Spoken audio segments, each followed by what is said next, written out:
Morning பிரேக்ஃபாஸ்ட்டுக்கு எனக்கு தோசையும், தம்பிங்களுக்கு சேமியாவும் ரெடி பண்ணிட்டு, ஸ்வீட் கார்ன் பாயில் பண்ணியிருந்தேன். அதையும் வச்சு சாப்பிட்டதுக்கு அப்புறமா தான் கிச்சனுக்கு வந்தேன்.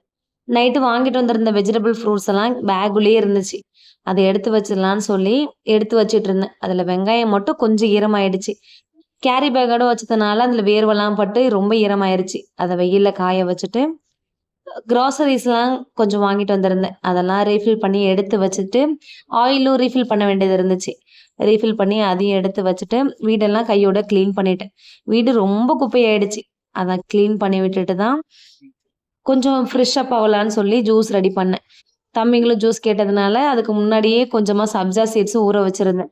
சப்ஜா சீட்ஸ்லாம் போட்டு சூப்பரா ஜூஸ் ரெடி பண்ணி குடிச்சதுக்கு அப்புறமா, லஞ்ச் செய்ய 1 மணி ஆயிடுச்சு. நான் என்னைக்கெல்லாம் லஞ்ச் லேட்டா செய்றேனோ, அன்னைக்கெல்லாம் ஹஸ்பண்ட் சீக்கிரமா வந்துருவாங்க. எப்படியோ அவங்களுக்கு லஞ்ச் செஞ்சு சாப்பாட குடுத்துட்டேன். ஈவினிங் போல தம்பிங்களுக்கு கார்ன் கேட்டாங்க. அத சுட்டு குடுத்தாச்சு. புடிச்சா லைக் பண்ணுங்க.